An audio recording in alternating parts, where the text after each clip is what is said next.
The official position of the sanctioning body after 26 cars were destroyed at Talladega Superspeedway on lap 116. More than half the field gone in seconds. Tyler Reddick, Denny Hamlin, Kyle Busch, Joey Logano, Kyle Larson, all of them collected simultaneously. The race was effectively decided before most fans had processed what they were watching. And at the center of all of it, Bubba Wallace, a driver who came into this race with top 1-0 finishes in 4 of his first 5 starts, building what looked like the most consistent season of his career. Everything he built across those first 5 races got reset in one push sequence on lap 116. But here is what makes this story more complicated than a standard Talladega big one. NASCAR did not classify this as a racing incident and move on. They opened a formal review. They are pulling throttle input data. They are examining positioning. They are analyzing intent. And the most important thing said after the race came not from Wallace, but from the drivers who got wrecked. Stay with this. Because what Joey Logano and Ryan Blaney said publicly at the 70% mark of this story reframes who is actually responsible for what happened on lap Ibai Talladega Superspeedway. Lap 116. Bubba Wallace is running up front exactly where his early season pace suggested he belonged. Contact comes during a push, the kind of contact that happens at super speedways, constantly cars inches apart at nearly 200 miles per hour, everybody committed, everybody on the absolute edge of what the physics allow. Wallace gets turned. The no. 23 slides toward the outside wall. The moment the car crosses that threshold, the chain reaction becomes mathematically inevitable. Cars stacking up with nowhere to go, smoke filling the entire racing surface. Drivers in the back with zero visibility and zero reaction time. The radio transmissions capture the moment with brutal honesty. It's a parking lot back here. The full list of car numbers destroyed reads like a who's who of the 2026 Cup Series. 23. Wushalo, Chishaba, Shi, Shar, Shijo, Arshi, Arshar, Arshasi, Sanshasan, Sishi, Sishar, Sishasan, Sishasi, Sishawu, Wushi, Wushasi, Loshalo, Tishi.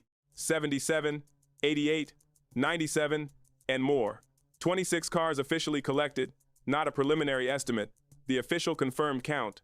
More than half the field destroyed in a matter of seconds on a single lap. This is the physical reality of Talladega. Nearly 200 miles per hour, tight drafting packs, zero margin for error, and a format that makes the difference between a clean run and total carnage smaller than most fans ever comprehend from a television screen. NASCAR did not issue the standard post-race statement about reviewing the incident. They opened a formal review, and the specific language around what they are examining tells you exactly how seriously they are treating this. Throttle input.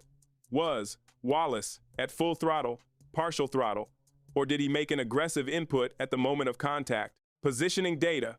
Was his line through that section standard racing behavior or unusually aggressive given the conditions? Radio communications. What was being said between Wallace and his team in the laps immediately before the push sequence began?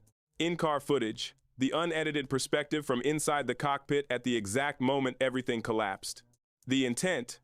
Question sits at the center of all 4 data points because the difference between a racing incident and a penalizable action comes down to whether the data reveals deliberate aggression or the rash. Standard instability that Talladega produces on every lap of every race. The penalty spectrum is real and it is wide. No action confirms a racing incident. A. Fine. Delivers financial consequences without championship damage. A. Points deduction compounds the DNF. Damage that A. Wallace already absorbed, potentially moving him from playoff contender to playoff bubble in a single weekend. A. Suspension ends his 2026 season momentum entirely and forces 23XI Racing to find a substitute driver for upcoming races. Every one of those outcomes is currently on the table. Here is your pattern interrupt and drop your specific answer in the comments right now. Should NASCAR suspend Bubba Wallace for the Talladega Big One, or does the formal review confirm what the data almost certainly shows, which is a racing incident that the current superspeedway package made inevitable? Because the answer you give reveals whether you are judging the driver or judging the system. And by the end of this story, you may change your answer. After being released from the infield care center, Bubba Wallace walked to the microphone and he did not deflect, he did not perform. He stood there, visibly exhausted, and delivered the kind of statement that drivers rarely give in the immediate aftermath of a crash this significant. He said they need to figure out how to be pushed better, how to handle those situations more cleanly, especially with our Toyota cars. He acknowledged this was his second DNF of the season.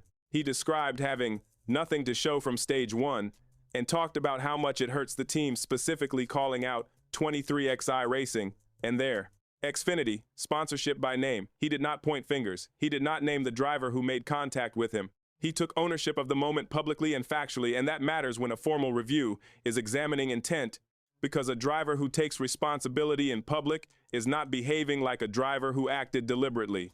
But underneath the accountability was something more raw, and it came out in a conversation with Steve Letarte about his teammate. Tyler Reddick has already won 5 races in 2026, the most dominant start to a NASCAR season since Dale Earnhardt in 1987. Wallace addressed that directly. There is no jealousy. It is more like, man, when is it our turn? That honesty, acknowledging the internal pressure without letting it become resentment, is the emotional layer that makes XC lap 116 hit harder than any crash statistic can capture. Because here is what lap 116 actually destroyed. Bubba Wallace had top 1-0 finishes in 4 of his first 5 races. Punsprezece at Coda. Punsprezece at Bristol. A strong P5 at Kansas, his best result of the early season, the kind of finish that makes a driver feel the championship conversation is within reach. He was running up front more consistently than he had in years. He was building something real and measurable. And then one push sequence on one lap at one superspeedway reset the entire trajectory. That is not a small loss. That is months of development work compressed into a single wreck. The DNF. Points damage is significant on its own. If NASCAR adds a points deduction on top of it, the playoff. Math gets genuinely difficult in a season where Reddick is already pulling away at the front. This is the kind of moment that quietly kills momentum, and Wallace said exactly that out loud. Now the historical context, because this crash demands it. After 26 cars were collected, the immediate question across every NASCAR platform was identical. Is this the biggest crash Talladega has ever seen? The answer is honest and specific. No, but close. The current record belongs to the 2-8 car pileup during the October 2024 playoff race at Talladega. Before that, the benchmark was the 2003 Aaron's 499 27 cars, which held the standard for over 20 years.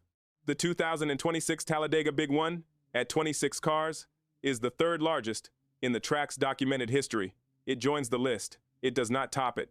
But the way it happened is textbook Talladega in every sense. Lap 116, push gone wrong, driver turned, smoke fills the track, drivers in the back cannot see.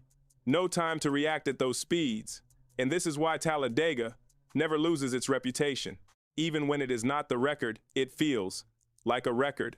Because 26 cars at nearly 200 miles per hour is not a statistic. It is a catastrophe that plays out in real time in front of a national television audience. Here is the scenario analysis that NASCAR's formal review is going to produce, and this is where the story separates from the social media narrative. Scenario 1. No action. The throttle data confirms a racing incident. Wallace absorbs the DNF and moves to Texas. Most likely outcome based on historical precedent at restrictor plate tracks. Scenario 2, fine only, financial consequence, no championship impact. The DNF is the real damage regardless. Scenario 3, points deduction. This is the scenario that genuinely threatens Wallace's 2026 season. Points deduction plus a DNF on top of a strong early run, the math toward a playoff spot tightens immediately. Scenario 4, suspension. The most dramatic outcome and the least likely given how NASCAR has historically treated superspeedway incidents where intent cannot be conclusively established from data. The most significant information for NASCAR's review panel is not the throttle data. It is what Joey Logano and Ryan Blaney said publicly after the race. Logano, who lost championship points in the wreck, did not go after Wallace. He went after the format. Save, fuel, or crash, pick one. That's what it feels like right now. You've got round bumpers on these things. The cars are unstable. And once everyone starts pushing and racing aggressive, it's going to happen. So until we fix that stuff, we're going to continue seeing it, unfortunately. Blaney was equally direct. I feel like we all just got pinballing off each other there. It's not like there's any blame on anybody. It's what this thing is.